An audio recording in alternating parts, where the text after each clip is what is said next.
for you. Critically analyze the efficacy of 73rd and 74th Constitutional Amendment Act as the third tier of the government. Support with examples from different states. So, कौन करेगा brainstorming last session की तरह?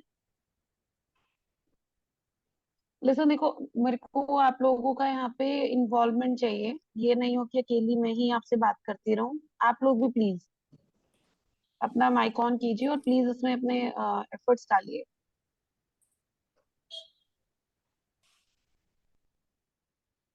मैं otherwise name point करूंगी इस बार। Last time मैंने main name point नहीं किए थे, but this time I will. So it's better कि आप लोग खुद से ही बता दो। मोरलेस मैंने भी कुछ इसी टाइप का ही किया था, लेकिन the one difference between me and you कि मैंने टाइमलाइन नहीं बताई थी। व्हाट आई डिड इन, तो मैं बताती हूँ। सबसे पहले मैंने एक्सप्लेन किया था what is third year of the government, and gradually I move to the DSP DPSP provision, क्योंकि फंडामेंटल राइट्स में तो नहीं है। और अगर इसको कॉन्स्टिट्यूशनल बैकिंग अगर कहीं से मिल रहे तो डीपीएसपी दे रहे हैं। गांधीयन प्रोविजन जो पीआरआई के लिए बोलता है, लेकिन यूएलबी के लिए तो वो भी नहीं बोलता है। उसके बाद मैंने बताया था कि 73rd and 74th constitutional amendment क्या थी। 73rd was about the PRI and 74th was the ULB. और उसके बाद ये कब इंट्रोड्यूस हुई थी और ये क्या थी। सिंपली उसमें मैंने कुछ, क्योंकि ये पॉलिटी का क्वेश्चन है, सिंपल सी बात है, हमें शेड्यूल, पार्ट और आर्टिकल्स की यहाँ पर बम्बार्डमेंट करनी होगी। So part 9 of the Constitution and Article 243, 2243 O for 73rd, and part 9A for and Article 243P to 243ZZ, or 11th and 12th schedule. और then I made a diagram like this कि यहाँ पर मैंने centre, state and third year को बताया, first second third year, और उसके बाद क्या होता है। सो एक एग्जामिनर को यहाँ क्लैरिटी आ जाती है कि हाँ, sure he knows about the first second and third year. उसके बाद सिंपल सी बात है, आपको यहाँ पे अगर आप ये दे रहे हो, उसके बाद आपको नेक्स्ट मूव करना है क्रिटिकल एनालाइज। क्रिटिकल एनालाइज में you have to give positive and negative both. So how they are beneficial? Simple, first point I mention empowerment of local communities, कि उससे पहले जितना हमारे इंडिया में था कि लोकल कम्युनिटीज को कोई एम्पावरमेंट नहीं थी, हम उन्हें बैकवर्ड को समझते थे, लेकिन जैसे ही उन्हें पावर दी है तो उनकी एम्पावरमेंट हुई है और डिसीजन मेकिंग प्रोसेस में ये काफी हेल्पफुल होते हैं। सिटीजन पार्टिसिपेशन, क्योंकि लास्ट माइल कनेक्टिविटी है, क्योंकि जो अर्बन लोकल लोकल बॉडीज है वही है जो सिटीजन से कनेक्ट होती है। तो हमें सिटीजन के जो पॉइंट ऑफ व्यू है वो हमें पता लगने लगे पॉलिसी मेकिंग में, स्कीम इम्प्लीमेंटेशन में, हर एक में। Next accountability. अकाउंटेबिलिटी के लिए then I again made a diagram. लेकिन अकाउंटेबिलिटी कैसी होती है? PRI is accountable to state, state accountable to union. इसमें मैंने तीनों का बताया था। डिवोल्यूशन ऑफ पावर कैसे होता है? From union to state to PRI. Transparency in the system, क्योंकि अगर एक गवर्नमेंट और आती है तो वो ट्रांसपेरेंट होगी, और हम अकाउंटेबिलिटी हमारी रिस्पॉन्सिबिलिटी भी है। डाइवर्सिटी एंड इंक्लूसिविटी, क्योंकि सबको हम इंक्लूड कर रहे हैं, और इंडिया एक डाइवर्स नेशन है, तो उसमें हम डाइवर्सिटी को एड्रेस कर रहे हैं। अनइक्वल रीजनल डेवलपमेंट, क्योंकि कब कहीं पर डेवलपमेंट थी, कहीं पर नहीं थी। यहाँ पर लाइक स्टेट के एग्जांपल मैंने कैसे किए थे उस टाइम, मैंने, मेरे को जो भी स्टेट माइंड में आती, जो डेवलप्ड स्टेट थी उनको मैंने पॉजिटिव में डाल दिया था, और जो स्टेट अंडर डेवलप्ड थी, जिनका पुअर स्टेट जिनको हम बोलते हैं, उनको मैंने नेगेटिव पॉइंट में डाला था। मैंने सिंपल से ये अप्रोच, क्योंकि अब हमारे पास इतना कंटेंट होता है, हम उस टाइम में नहीं ध्यान, क्योंकि ये क्वेश्चन बहुत ऐसा था कि हम नहीं सोच सकते कि पीआरआई का कहाँ पे अच्छा हुआ है, कहाँ पर नहीं हुआ है। तो जैसे राजस्थान ने कोविड के टाइम पे बहुत अच्छा किया था, हरियाणा ने बहुत अच्छा किया था, महाराष्ट्र ने बहुत अच्छा किया था। लाइक यूपी में ये प्रॉब्लम ज्यादा रहती है, तो यूपी बिहार को मैंने उसमें डाल दिया था।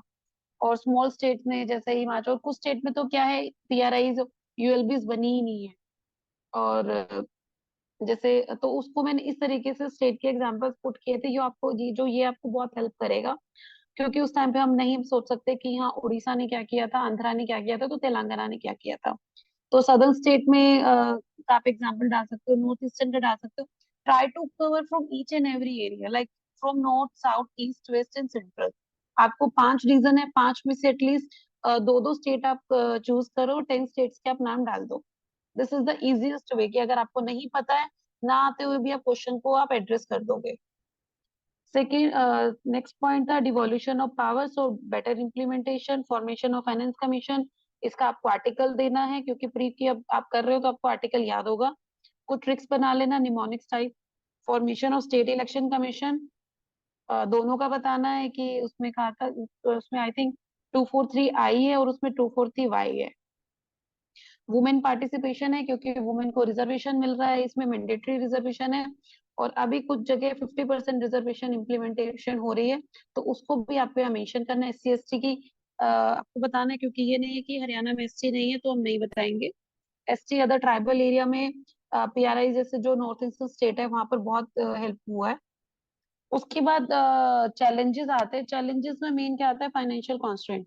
यहाँ पे हमें फाइनेंस कमीशन की रिकमेंडेशन भी डालनी है कि फाइनेंस कमीशन ने रिकमेंड किया था कि इतना डिवॉल्व करना है, लेकिन स्टिल उसके बाद भी डिवोल्यूशन नहीं हो पा रहा है। इंफ्रास्ट्रक्चर नहीं है, जैसे पुअर स्टेट में बिहार है, वहां पर जो, क्योंकि हमारा जो फंड है सेंटर से स्टेट, स्टेट से PRI और ULBs को आता है, लेकिन स्टेट फाइनेंस का और इंफ्रास्ट्रक्चर का इश्यूज हमेशा रहता है। और कुछ नहीं है, आपको अपने आसपास के एरिया है, आप डिस्ट्रिक्ट का नाम देके साइड में हरियाणा लिख सकते हो, जिस भी डिस्ट्रिक्ट से आप हो। वहां पे आपने अगर आपने ऑब्जर्व किया हो कि PRI थी, ULB थी, वो क्या कर रही है, तो आप ऐसे कर सकते हो। No devolution of power from, क्योंकि कोई भी अगर मेरे हाथ में पावर है, मैं अपनी पावर किसी को क्यों दूंगी। तो ऐसे यूनियन और स्टेट अपनी पावर लोकल बॉडीज को क्यों देंगे। टैक्सेशन की पावर नहीं देंगे, क्योंकि जो 29 सब्जेक्ट्स और वहां पर 18 सब्जेक्ट्स हैं, उसमें टैक्सेशन की पावर लोकल बॉडीज को दी हुई है, लेकिन अभी तक ये डिवॉल्व नहीं हुआ है। अनइवन डिस्ट्रीब्यूशन है, कहीं पर तो बहुत ज्यादा पावर प्रोवाइड की हुई है, कहीं पर नहीं दी हुई है। रिसोर्सेज का मिसयूज हो रहा है। एक्सेसिव ब्यूरोक्रेटिक, क्योंकि लोकल बॉडीज और ब्यूरोक्रेटिक, ब्यूरोक्रेसी का जो पावर है वो जो है समवेयर ओवरलैप करता है। लाइक अभी अभी जैसे मैं HCS हूँ, हमें जो है जिला परिषद में भी भेजा जाएगा, तो वहां पर हमारे साथ बहुत बड़ी प्रॉब्लम आती है कि हम उनके साथ अपना कोऑर्डिनेशन कैसे डेवलप करेंगे। तो इस टाइप का भी एक एक्सेसिव ब्यूरोक्रेटिक कंट्रोल आ जाता है। कुछ स्टेट में PRA जो ULBs नहीं है, इसमें आपको नाम मेंशन करने हैं। हमने प्री में पढ़ा भी है कि किस स्टेट में कहाँ पर PRA लोकल बॉडीज नहीं बनी है। वो प्री का एक फैक्चुअल क्वेश्चन है, आप इसमें इसमें अच्छे से डाल सकते हो कि 2 से 3 नाम डाल दो। नहीं भी आता है डाल दो, कुछ स्टेट के नाम तो लिखो। कोई आपको क्रॉस चेकिंग नहीं करने वाला है, कोई एक्सपर्ट ही होगा तो ही चेक करेगा, नहीं पता है तो एटलीस्ट कुछ तो डालो ना। उसके बाद लैक ऑफ टेक्नोलॉजी, टेक्नोलॉजी कहीं भी नहीं है हमारे PRAs में। अभी ठीक है, कुछ कॉन्सेप्ट आ रहे, ई टेंडरिंग का आ गया, ये आ गया। सरपंच पति और वार्ड पति, क्योंकि 73rd और 74th दोनों का बताना है, तो एटलीस्ट दोनों के ही मेंशन करने हैं। जैसे 74th में वार्ड बनते हैं, तो वार्ड पति वहां पर एक कॉन्सेप्ट है। जैसे मैं जहां से आती हूँ वहां पर है ये कॉन्सेप्ट बहुत ज्यादा, कि फीमेल इलेक्शन में खड़ी होती है, लेकिन हमें पता भी नहीं होता है कि फीमेल कौन है। उनके नाम पर उनके हस्बैंड जो है वो साइन करते हैं, और हर मीटिंग में और हर चीज में वही जाते हैं। सरपंच पति का कॉन्सेप्ट तो बहुत पुराना है। उसके बाद सजेशन, उसमें आप पॉजिटिव पॉइंट पे अब ये हरियाणा और राजस्थान का जो है, इन्होंने क्या किया था, एजुकेशनल रिफॉर्म्स लेकर आए थे। तो सजेशन में एजुकेशनल रिफॉर्म्स भी आ जाएगा, मैंने इसमें नहीं लिखा है। कम्युनिटी स्ट्रेंथनिंग करने के, एटलीस्ट कम्युनिटी को पता होना चाहिए कि हम क्या कर सकते हैं लोकल बॉडीज में, कि ज्यादा से ज्यादा लोग इसमें पार्टिसिपेट करें। और उसके बाद अपने जो राइट्स हैं उसके लिए अवेयरनेस आए उनके अंदर। अवेयरनेस के लिए हम काफी सारी कैंपेनिंग कर सकते हैं, हम एडवर्टाइजमेंट कर सकते हैं, हम कोई भी रोल मॉडल बनाकर उसको हम वहां पर भेज सकते हैं, कि ताकि गांव और शहरों में ये पता लगे कि क्या हो रहा है। ट्रेनिंग प्रोग्राम फॉर टेक्नोलॉजी के लिए, लाइक जैसे अभी कंप्यूटर का रहता है, डिजिटल, आजकल डिजिटल टेक्नोलॉजी के लिए कोई भी अवेयर नहीं है, तो उस टाइप की हम कर सकते हैं। कि जैसे अभी गवर्नमेंट ने स्टार्ट किया था कि एक विलेज में 2 या 3 जितने भी अडल्ट हैं उन्हें प्रोवाइड करेंगे टीनेजर्स को ट्रेनिंग, और वो उसके बाद पूरे गांव को एजुकेट करेगा। फंड का डिवोल्यूशन होना चाहिए, इसमें फाइनेंस कमीशन की रिकमेंडेशन डालो कि वो एक्सेप्ट होनी चाहिए ऑन अर्जेंट बेसिस। वुमेन का प्रोएक्टिव रोल, कि वुमेन को एटलीस्ट पता होना चाहिए कि वुमेन कि अगर वो सरपंच या बनती है, MC बनती है, तो उसका क्या उसको हो सकता है। तो वुमेन की एक्टिव पार्टिसिपेशन बहुत जरूरी है। और यहाँ पर एक आप डेटा डाल सकते हो कि जहाँ भी वुमेन ने एक्टिव रोल किया है, वहां पर जो उनकी GDP है और डेवलपमेंट है वो इम्प्रूव हुई है। जैसे न्यूजीलैंड का एक एग्जाम्पल आप डाल सकते हो। तो अगर हम इसको लोकल बॉडीज के लेवल पर भी करें तो भी हमें बहुत हेल्प करेगा। और इंफ्रास्ट्रक्चर हमें प्रोवाइड करना होगा, क्योंकि काफी जगह तो ऐसा है कि मीटिंग के लिए कॉन्फ्रेंस हॉल भी अवेलेबल नहीं है।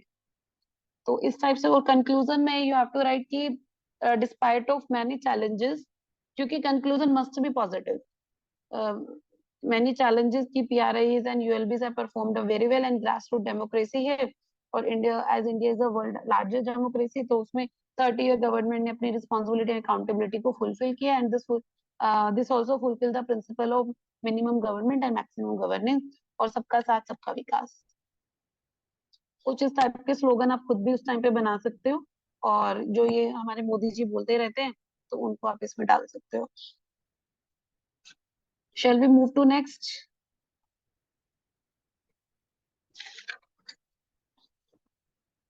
Now 12th question is, why did Akbar introduce Mansabdari system? Discuss it with the change it brought about in Mughal administration.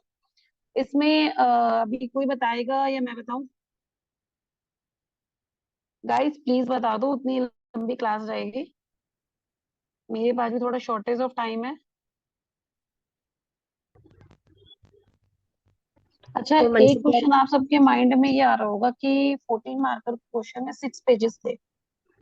अगर अभी आपने 11th क्वेश्चन देखा हो, मैंने सिर्फ एक रफ चार्ट आपको दिया है और उसमें आप कवर्ड 3 पेजेस और मैंने बहुत लूज लिखा है और वो ज्यादा लूज लग भी नहीं रहा है आई थिंक।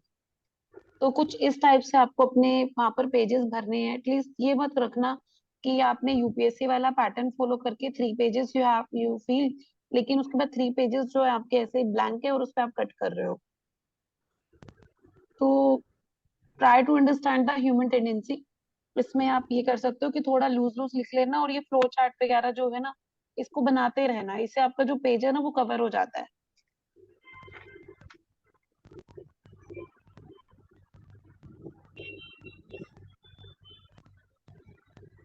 बिकॉज जो ये क्वेश्चन है ना, ये 14 मार्कर में हमें हमारे पास इतना कंटेंट नहीं होता, इसमें जी आपको जी बहुत स्मार्टली वर्क करना है, मतलब जी काइंड ऑफ मूर्खता वाला काम करना है कि अकबर ने जी जो जो किया था ना वो स्टार्टिंग में जी लिख दो। मैंने क्या जी किया था, मैंने इसमें इंट्रोडक्शन में क्या किया था, पहले अकबर को एक्सप्लेन किया था, अकबर मेडाइवल एरा में था और इसके ये थे और उसने जी क्या जी क्या रिफॉर्म्स लेकर आया था, लाइक जागीरदारी सिस्टम लेकर आया था, जी abolition of pilgrimage tax and जिजिया कर उसने किया था, ओके कंस्ट्रक्शन ऑफ इबादत खाना किया था, सुलह जी कुल जी पॉलिसी उसने, क्योंकि राज वो एक ऐसा मुगल था, ऐसा मुस्लिम था जिसके एडमिनिस्ट्रेशन में सबसे ज्यादा हिंदू थे। नवरत्न उसके उसमें थे, नवरत्न इसमें जी आप जी मेंशन कर सकते हो। लैंड रेवेन्यू एडमिनिस्ट्रेशन जो भी प्रीति बता रहे थे, बंदोबस्त सिस्टम, दशाला सिस्टम, ये टोडोमल ने टोडोमल सिस्टम जिसको बोलते हैं ये किया था। और भी ऑन द स्पॉट आपको कुछ भी याद है उसके बाद लिख देना कि फिर हम ग्रेजुअली मनसबदारी पे जाएंगे कि इतने ये रिफॉर्म्स किए थे, उसमें से एक जो था मनसबदारी सिस्टम था। मनसबदारी सिस्टम क्या था, क्योंकि इसने पूछा वाई डिड, वाई तो बाद में बताएंगे ना, जब पहले क्या था। तो मनसबदारी सिस्टम, क्योंकि मुझे पता था इसमें कंटेंट बहुत कम अवेलेबल है, तो मैंने आपको इसमें कंटेंट काफी प्रोवाइड किया है। Every officer was assigned a rank, rank जो थी 10 to 5,000 के बीच में थी, लोएस्ट 10 था, वो 10 थी, हाईएस्ट 5,000 थी। रॉयल ब्लडेड प्रिंसेस जो थे उनको हाईएस्ट रैंक दी जाती थी। रैंक्स को दो में डिवाइड किया गया था, जट और सवार। जट का मीन्स था पर्सनल, पर्सनल रैंक जो पर्सनल स्टेटस नोबल्स को दिया जाता था। सवार means number of troops of a person, और सवार के पास क्या नेसेसिटी था, एटलीस्ट 2 हॉर्सेस। प्लीज इसमें ना आप मेरा लिखने का वे देखना कि मैंने कितना लूज लिखा है और ये कवर कर रहा है पूरे पेज को और ये लूज लग भी नहीं रहा है। आपको 6 पेजेस किस तरीके से कवर करने हैं, वो मैं यहाँ पर आपको ये दिखा रही हूँ, तो एक ऑब्जर्वेशन ये भी रखते जाना। उसके बाद 3 टाइप्स थी, first class, second class, third class. कि जट और सवार जब इक्वल थे तो फर्स्ट क्लास बोलते थे, first class noble. Third second class उसको बोलते थे जब जट जो था 2 टाइम्स वो सवार था, और जब सवार लेस देन हाफ ऑफ जट था वो थर्ड थी। उसके बाद जितने भी अपॉइंटमेंट डिसमिसल थे वो सब एम्परर करता था जो किंग था। रैंकिंग सिस्टम क्या था, अमीर, ग्रेट अमीर और अमीर ऑफ अमीर। ये अगर आपको याद हो तो लिख दो, लेकिन इसमें मैंने कंटेंट प्रोवाइड किया तो मैंने आपको इसमें बता दिया। उसके बाद इसमें मैंने वाई को एक्सप्लेन नहीं किया है, क्योंकि मैं सीधा इसमें चेंजेस को क्यों किया था, क्योंकि चेंजेस जो थे ना इसके, ये वही थे जो इस वजह से ही उसने किया था। तो अगर आप इसको वाई लिखना चाहते हो, मैंने नहीं लिखा था। इसमें आप वाई में लिख सकते हो क्योंकि एडमिनिस्ट्रेशन में प्रॉब्लम थी, हिंदू जो थे उसके बहुत ज्यादा थे, राजपूत बहुत ज्यादा थे, और करप्शन बहुत ज्यादा हो रहा था, एक्सप्लॉइटेशन हो रहा था। और उसके बाद रेवेन्यू जो था ढंग से नहीं आ रहा था, रिवोल्ट जितने थे उसमें ये होता था मैं जाऊं वो वाला एक पॉलिसी थी। तो उसने क्या क्या एक्सप्लेन चेंजेस किए थे, एडमिनिस्ट्रेशन बहुत स्मूथ हो गया था, क्योंकि अगर आप किसी को एक रैंक असाइन कर देते हो तो उसके बाद क्या होता है, उसके बाद रिस्पॉन्सिबिलिटी आ जाती है, तो रिस्पॉन्सिबिलिटी आएगी तो उसे फुलफिल करनी पड़ेगी। और अगर मुझे आगे और अप्राइज करना है और अपनी प्रमोशन चाहिए तो मैं अच्छा परफॉर्म करूंगी। तो ट्रांसपेरेंसी आई थी सिस्टम में, अकाउंटेबिलिटी आई थी, वर्किंग बहुत इजियर हो गई थी, क्योंकि हमें पता था कि इसके लिए ये रिस्पॉन्सिबल है, डायरेक्ट मैं उससे पूछूंगी जाकर, हाँ भाई ये क्यों नहीं हुआ। जो क्लैशेस थे, क्योंकि जितने भी नोबल्स थे ना मेनली, ये राजपूत ही थे इसमें, तो क्लैशेस राजपूत एंड मुगल्स के बीच में हुआ तो काफी कम हो गया था। क्योंकि जब जैसे जो आपने अगर जोधा अकबर वाली मूवी देखी है, उसमें भी एक आता है ना कि आप एक वो देख सकते हो कि मनसबदारी कैसे राजा भारमल को, राजा मानसिंह को कैसे दी गई थी, तो उन्हें मनसबदार बना लिया गया था। ये अकबर की पॉलिसी थी कि वहां उनको जाकर उनको अ, उससे फाइट करता था, और उसके बाद वहां पर उसकी वो जीत जाता था, और सामने वाले को क्या करता था, उसको अपना स्लेव बनाने की जगह उनको मनसबदारी ऑफर करता था। वो एक पॉलिसी थी कि कैसे लोगों को जोड़ रहा था, डिस्क्रिमिनेशन कुछ नहीं था इसमें। उसके बाद करप्शन का रिड्यूस हो गया था, क्वालिफिकेशन बेस्ड ऑन रैंक थी, गुड ऑन रिवोल्ट था कि हाँ कि हमें जाके ये फाइट करनी है। कि जो राजपूत जो थे अकबर को इतना एडमायर करते थे, बाद में वो अकबर के लिए लड़ते भी थे। अगर हल्दी घाटी की रिवोल्ट देखी जाए तो राजा मान सिंह जो थे राणा प्रताप के अगेंस्ट लड़े थे जाकर, तो दो राजपूत के बीच में लड़ाई हुई थी। तो आप यहाँ से देख सकते हो कि अकबर का ये जो सिस्टम था कितना यूजफुल था और कितना इफेक्टिव था। प्रमोशन जो थी सोल्जर्स की, वो मेरिट बेस पे होती थी, ना कि बर्थ और रिलीजन बेस पे, अप्राइजमेंट और बैकवर्ड। क्योंकि जो क्लासेस बैकवर्ड थी, जिनको भी कुछ नहीं मिल रहा था, उनको एटलीस्ट कुछ मिल रहा था। उसके बाद इसमें आपको डीमेरिट्स एक्सप्लेन करने हैं, क्योंकि 14 मार्कर का क्वेश्चन है, 6 पेजेस है, और कैसे ना कैसे करके आपको वो फिल करने हैं। तो उसमें डीमेरिट्स में 3-4 डाल दो कि एक्सप्लोइटेशन हो रहा था, ये रिसोर्सेज का मिसयूज हो रहा था। क्योंकि कुछ लोग क्या सोचते थे कि हाँ मुझे मनसबदारी तो मिल गई है, ठीक है मैं जितना मुझे कर रहा है मैं यूज करते रहूं। रेवेन्यू के लिए वो रेवेन्यू था, लेकिन इससे क्या हो रहा था, आर्मी में सब डिप्लॉय होना चाह रहे थे, क्योंकि पता था कि मनसबदारी मिल जाएगी, कुछ ना कुछ तो मिलेगा। तो उन्होंने ओवर डिपेंडेंस हो गई थी, maintenance of law and order बहुत एक प्रॉब्लम हो गई थी। और उसके बाद कंक्लूजन में आप ये लिख सकते हो कि जो अकबर था वो मोरलेस काफी एक अच्छा रूलर था। तो उसमें लिख सकते हो कि अकबर की जो ये पॉलिसी थी काफी अच्छी थी, और उसने काफी अच्छे एडमिनिस्ट्रेशन में जो सिस्टम लेकर आए थे, और जो उसके अगर इस टाइप के सिस्टम अगर अभी भी हम एट प्रेजेंट इंट्रोड्यूस करें तो हमें काफी इफेक्टिवनेस दे सकते हैं। लाइक उसका जैसे जो लैंड एडमिनिस्ट्रेशन सिस्टम था, वो आज तक काफी टाइम तक एक वैलिड हुआ था, सम उसके अभी भी कुछ ना कुछ हम इनहेरिट करके इम्प्लीमेंट कर रहे हैं। नेक्स्ट कोई एनी डाउट्स हियर? नहीं नहीं, देखो पता है क्वेश्चन कभी भी कंप्लीट नहीं होता, उसको कंक्लूजन या वे फॉरवर्ड हमेशा देना है। वो आपको 1 और 2 मार्क्स जो आपको जरूर देता है। आप कभी भी कहीं भी किसी की भी कॉपी उठाना जिसके अच्छे मार्क्स आए हैं, उसमें आपको कंक्लूजन पक्का मिलेगा, चाहे एक लाइन का लिखो, लेकिन you have to must write the conclusion. Ma'am इसमें हम मैप बना सकते थे इंडिया का, कि भी जो अकबर का आपका एडमिनिस्ट्रेटिव एरिया है उसको हम हाईलाइट करके दिखा सकते थे। हाँ हाँ, पता है क्रिएटिविटी तो आप क्वेश्चन में कुछ भी कर सकते हो। जैसे आपने एक इवोल्यूशन बताया कि चंगेज खान से और उससे यहाँ पे ऐसे ऐसे इवॉल्व हुआ, वो सबको नहीं पता होगा। मैंने जो आपको आंसर का एक फॉर्मेट दी है ना, वो इस टाइप से दी है कि ऑन द स्पॉट आप कैसे करोगे। अगर मैं इसको अभी रिफॉर्म करना चाहूँ, इसको इतना एक आइडियलिस्टिक आंसर बना सकती हूँ, लेकिन मुझे आइडियलिज्म में नहीं जाना ना, मुझे एक एवरेज में जाना है कि उस टाइम पे आप कितना सोच सकते हो, किसकी कितनी नॉलेज होती है, तो उसके अकॉर्डिंग आपको आंसर वहां पर फॉर्म करना है। सिर्फ मैं यहाँ पर आपको ये बताना चाह रही हूँ कि आपको इंट्रो भी देना है, आपको मेन बॉडी पार्ट भी देना है, और आपको कंक्लूजन भी देना है। आपको 3 पार्ट से क्वेश्चन के आपको एड्रेस करने ही करने एनी हाउ। आप कंक्लूजन लिखो, 1 और 2 लाइन लिखो। जैसे मेरी आदत है, मैं 3 to 4 लाइंस का कंक्लूजन जरूर लिखती हूँ। और इंट्रो में मेरा ये रहता है कि जैसे भी ये लॉन्ग क्वेश्चन है तो इसमें 1 से 1.5 पेज का आप इंट्रो दे देती हूँ। अदरवाइज जो 6 मार्कर या जैसे यूपीएससी में होता है, तो उसमें हाफ पेज का दे दो या 4 to 5 लाइंस दे दो, और कंक्लूजन जो है 2-3 लाइंस का दे दो। तो इस तरीके से आपको वहां पर ये करना है। जैसे आपने अभी बताया जो एक आंसर का फॉर्मेट, वो बहुत अच्छा है, आप में से काफी लोग उसको फॉलो कर सकते हैं। आप ये पॉइंट्स भी नोट कर लो, आप मेरे वाले पॉइंट्स भी नोट कर लो, फिर उसके बाद एक मर्ज करके क्वेश्चन आप बना लो। क्योंकि देखो जो ये क्वेश्चंस है ना, अगर आपने एनालाइज किया हो, मनसबदारी सिस्टम और जागीरदारी सिस्टम यूपीएससी के प्री में क्वेश्चन आया हुआ है। तो कुछ टॉपिक्स जो है ना, अगर आपके यूपीएससी के टॉपिक्स पे कमांड हो हमेशा से, तो आप वहां से आइडेंटिफाई कर सकते हो, क्योंकि हरियाणा इन डेप्थ में नहीं जाता है। तो जो ये टॉपिक्स हैं इनको आइडेंटिफाई करके और इसको पूछ लेता है। कुछ क्वेश्चन ऐसे भी थे जो यूपी पीसीएस और यूपीएससी में आए हुए थे, और वहां से टॉपिक्स को उठाया गया था और उसको क्वेश्चन को इधर उधर से करके और पूछा वही था, लेकिन लैंग्वेज चेंज कर दी गई थी। एनी डाउट है? मैम इस क्वेश्चन को अटेम्प्ट करने के लिए कितना टाइम लगता है?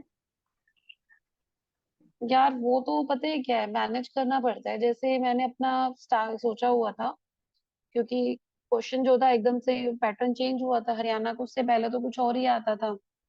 तो इसमें मैंने क्या किया था, जो 6 मार्कर क्वेश्चन थे मैंने उनको ट्राई किया था कि 1 आवर में मैं उसको कर दूं कंप्लीट। और मैंने उसको 1 आवर 5 मिनट्स में, लाइक 65 मिनट्स में मैंने उसको कंप्लीट किया था। उसके बाद जो मेरे 175 मिनट्स बचे थे, उसमें मैंने इनको एड्रेस किया था 10 क्वेश्चन से।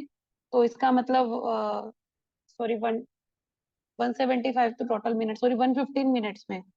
तो 150 मिनट्स को आप 10 से डिवाइड करो, 11.5 मिनट्स आपके पास बचती है। So on an average 10 to 11 minutes आप 14 के लिए ले सकते हो, और वहां पे आप 6 मिनट्स ले सकते हो। और क्योंकि क्वेश्चन मैम पेपर में अदर एक्चुअली मुझे फॉर्मेलिटीज भी होती है, क्वेश्चन में पेपर लिखते हुए को साइन करवाने आते हैं, तो 5 मिनट्स वो भी इंक्लूड करना है, तो उस अकॉर्डिंग तो लाइक आप ये डिवाइड कर सकते हो। 6 मार्कर क्वेश्चन 6 मिनट्स में आपको करना है, तो 1 घंटा वहां पर हो गया। और उसके बाद ये जो 10 क्वेश्चन ये आगे, इनको 11 मिनट्स में करना है। तो 110 मिनट से ये होगी वन, और 170 हो गया। 10 मिनट्स के लिए आप क्वेश्चन रीड भी कर रहे हो, थॉट प्रोसेस भी लेकर आ रहे हो। 5 मिनट वो भी हो गए जो आपको उसमें फील करना है। और 5 मिनट हो गए अगर किसी क्वेश्चन को आपको नहीं आ रहा है, तो आपको ब्रेनस्टॉर्मिंग करनी है, तो वो टाइम। अदरवाइज आपको क्वेश्चन देखते ही साथ के साथ आपका पेन रुकना नहीं चाहिए, बिल्कुल भी 1 सेकंड के लिए भी। हरियाणा में तो आप नहीं रोक सकते। अगर आपको सबसे बड़ा टास्क है क्वेश्चन कंप्लीट करने का, अगर पेपर कंप्लीट होता है तो आपके चांसेस वैसे ही इन होने के 50% ज्यादा हो जाते हैं। अगर आपका एक भी क्वेश्चन छुटा है, और क्योंकि इस बार जो जीएस का पेपर था, ट्रेडिशनल पेपर नहीं था हरियाणा के लिए, तो बहुत लोगों के 80 मार्क्स का, 60 मार्क्स का, इतने पेपर छुटा है, तो फिर वो आप वैसे ही आउट हो गए। उसके बाद फिर आपको आगे ऑप्शनल में और हिंदी इंग्लिश में और स्ट्रगल करना पड़ेगा। जीएस ऐसा सब्जेक्ट है यूपीएससी की प्रिपरेशन, और हरियाणा में हम जीएस से समवेयर टच में रहते हैं, टॉपिक कहीं ना कहीं हमारी नॉलेज में होगा ही होगा। तो आप इसको कुछ तो लिखोगे ना। ऐसा तो है नहीं अब जैसे ऑप्शनल का कोई ऐसा क्वेश्चन आ गया, भाई पता ही नहीं है, छोड़ना पड़ेगा। लेकिन जीएस में तो पता है ना कि उसका, उसकी या तो पास्ट पता होगा या फ्यूचर, कुछ ना कुछ तो पता ही होगा ना। लिख दो, ना से हाँ तो सही है ना। मैम 6 मार्कर्स में कितने पेजेस इंक्लूड करने होंगे? 6 में तो 2 पेजेस थे, एक और उसके पीछे एक और बस। और 14 में 6 पेजेस थे। मैम आपका पेपर कंप्लीट हो पाया था कि टाइम पे जिस तरह का हाँ जो यार, पैटर्न मेरे थे? पेपर चारों कंप्लीट हुए थे, ये मेरे लिए सबसे पॉजिटिव पॉइंट रहा था। मैंने आइडियलिस्टिक नहीं हुआ था, क्योंकि क्या किया था मैंने, सब क्वेश्चंस को बहुत एवरेज लिखा था, मेरे जो दिमाग में आ रहा था मैंने वो लिख दिया था। मैंने उस टाइम ये सोचा ही नहीं मैं गलत लिख रही हूँ, सही लिख रही हूँ, क्या लिख रही हूँ। बस मैं फ्लो में लिखती चली गई थी जो भी माइंड में आ रहा था, और उसी वजह से मेरा पेपर कंप्लीट हुआ था। अगर मैं वहां पे सोचने बैठ जाती कि ये क्वेश्चन आ गया है मेरा, अच्छा अकबर की मनसबदारी थी, मनसबदारी में उसका क्या था, पहले तो मैंने इतनी देर तो उसको सोचने में लगा दिया, फिर मैं लिखने लगी, फिर मुझे पता लगा मैं तो कुछ और भूल गई, मैं फिर वो लिखा। ऐसे तो पेपर कंप्लीट नहीं होता ना। आपको ये प्रैक्टिस करनी पड़ेगी, देखो मैंने बहुत प्रैक्टिस की थी। आंसर्स तो आपको मैं मतलब पूरे आंसर्स भी लिखती थी, लेकिन सबसे मेरा मेन पार्ट क्या रहता था, मैं क्वेश्चन पेपर को निकालती थी और उसके बाद में उसको ब्रेक डाउन करती थी कि अगर अच्छा ये क्वेश्चन आता है कि मैं इसको कैसे ब्रेक करूंगी, उसको कैसे एड्रेस करूंगी, कीवर्ड्स आइडेंटिफाई करती थी। और कि मुझे पता होता था कि अगर मेरा इससे रिलेटेड क्वेश्चन आएगा तो मुझे ये डाटा डालना है, तो मुझे डाटा फिट करना आता है, तो मैं उस डाटा को कहीं ना कहीं फिट कर ही देती थी। और एक मेरी हैबिट बहुत ज्यादा है ये फ्लो चार्ट और ये सब बनाने की, इससे मेरे पेजेस कवर हो जाते हैं। लूज लिखती हूँ तो उस वजह से भी काफी हो जाता है। एंड मेक श्योर कि आपकी हैंडराइटिंग ऐसी हो कि सामने वाले को समझ आ जाए।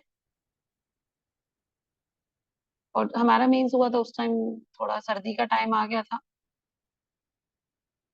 अभी अगस्त में है, मौसम भी अच्छा रहेगा, इजीली लिख पाओगे। बिल्कुल कंफर्टेबल होकर जाना है, किसी तरह का स्ट्रेस नहीं लेना है, कुछ नहीं लेना है। बस एक ही माइंड में एक ही चीज रखना, पेपर कंप्लीट करना है। कोई क्वेश्चन अगर नहीं आता है, उसका कुछ भी अगर पता है ना, उससे रिलेटेड दो चार चीजें लिख दो। 14 नहीं, एटलीस्ट 2-3 नंबर तो मिलेंगे ना, 2-3 नंबर ही डिफरेंस क्रिएट कर देते हैं।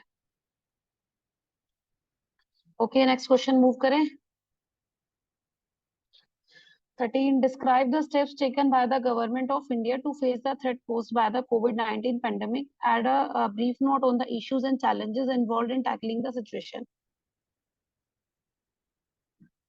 प्लीज आप फटाफट बताओ कि अभी सोचो कि पेपर अभी दे रहे हो मेंस का।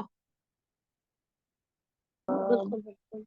देखो, इसमें इंट्रो में आप काफी तरह से इसको इंट्रोडक्शन दे सकते हो। लाइक कोविड का डाटा बता सकते हो कि इससे कितने कैजुअलिटीज हुई थी और ये कब आया था, कैसे आया था, कहाँ से ओरिजिन हुआ था।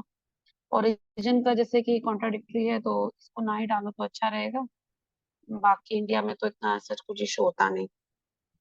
उसके बाद इंट्रो में इसको और कुछ भी डाल सकते हो, कोई अगर आपको कोविड से रिलेटेड कुछ भी ऐसा पता है, कोई लाइन है, गो कोरोना जैसे एक आया था, तो उस टाइप को कुछ भी डाल के इफेक्टिव बनाना है आपको आंसर। उसके बाद इसको उसका ब्रेक कैसे करना है, इसमें पूछा गया, स्टेप्स पूछे हैं, सिंपल, बिल्कुल ओपन एंडेड क्वेश्चन है ये। स्टेप्स बताने हैं, इश्यूज बताने हैं, चैलेंजेस बताने हैं। ठीक। और ये वैसे भी क्वेश्चन जो था एक्सपेक्टेड था कि कोविड उसी टाइम पे अभी गया ही था, तो ये क्वेश्चन पूछना था। स्टेप्स में मैनेजमेंट में क्या क्या किया था, कर्फ्यूज लगाए थे, लॉकडाउन हुआ था। जैसे मैंने इसमें वो वाली चीजें भी लिख दी थी जो मोदी जी ने बताई थी। थाली बजाओ कैंपेन हमने स्टार्ट किया था, हमने दिया जलाओ कैंपेन स्टार्ट किया था। तो इस टाइप की अगर आप लिख देते हो अच्छा लगता है। ठीक है, थोड़ा लगता है कि हाँ हम ये सब क्यों लिखे, लेकिन ये इफेक्टिव बनाता है क्वेश्चन को। वैक्सीन आई थी, लॉकडाउन, सेक्शन 144 गवर्नमेंट ने इम्प्लीमेंट किया था, 5-fold स्ट्रैटेजी आई थी टेस्टिंग एंड ट्रीटमेंट की, कि कैसे पहले हम उसको आइडेंटिफाई करेंगे, टेस्ट करेंगे, ट्रीट करेंगे, और फिर उसके बाद उसको मॉनिटर करेंगे। स्कीम्स आई थी काफी सारी, गरीब कल्याण के लिए, एमएसएमई के लिए, फूड सिक्योरिटी के लिए, नरेगा में काम प्रोवाइड किया था, कोविन ऐप आई थी टेक्नोलॉजी के लिए। एक बिलवाड़ा मॉडल का इसमें आप दे सकते हो, जो कि सबसे ज्यादा फेमस हुआ था, तो उसको फॉलो किया था। नमस्ते कैंपेन हमने स्टार्ट किया था, वर्क फ्रॉम होम स्टार्ट किया था। और भी काफी सारे स्टेप्स जो थे इंडिया ने ना लिए थे एट द लोकल लेवल। जैसे क्या था, फ्रंटलाइन वर्कर्स जो थे वो आ रहे थे, और जितने भी बिजनेसमैन थे, जैसे एक्ट्रेस वगैरह है, जितने भी ये क्या कर रहे थे, ये जाके विलिंगली हेल्प कर रहे थे। अमिताभ बच्चन की जो एक मोबाइल पे भी आ रही है कॉलर ट्यून, वो इंट्रोड्यूस की थी। तो इस टाइप से कुछ जो ये जनरल चीजें थी बहुत, इसको आपको लिखना है। हम सोचते हैं बहुत जर्नलिस्टिक है, हम क्यों लिखें, नहीं, सबको मेंशन करो आपको। उसके बाद चैलेंजेस क्या आते हैं, सबसे मेन चैलेंज इंडिया में जो आता है इंफ्रास्ट्रक्चर का आता है। इंफ्रास्ट्रक्चर है ही नहीं हमारे पास मेडिकल। उसके बाद हमें रियलाइज हुआ कि हमारा मेडिकल इंफ्रास्ट्रक्चर कितना वीक है, लॉजिस्टिक नहीं है। उस टाइम पे वैसे भी लॉकडाउन था तो वैसे ही प्रॉब्लम आ रही थी, टेस्टिंग की प्रॉब्लम थी, लोग जो थे टेस्ट नहीं करा रहे थे। स्टार्टिंग में क्या हुआ था, कोविड आने पे ऐसे डिस्क्रिमिनेशन कर रहे थे जैसे पता नहीं सामने वाले को क्या हो गया, कि नहीं मैं टेस्ट नहीं कराऊंगा, ठीक है मैं घर पे पीसीएम खा के और ऐसे अपना आइसोलेशन में रह के काढ़ा वाड़ा पी के मैं रह लूंगा। लेकिन टेस्ट कराने की टेस्टिंग हेजिटेंसी बहुत ज्यादा थी। और जो बैकवर्ड एरिया थे वहां पर तो टेस्टिंग हो ही नहीं पाई थी ना। विलेजेस में एक प्रॉब्लम आ गई थी।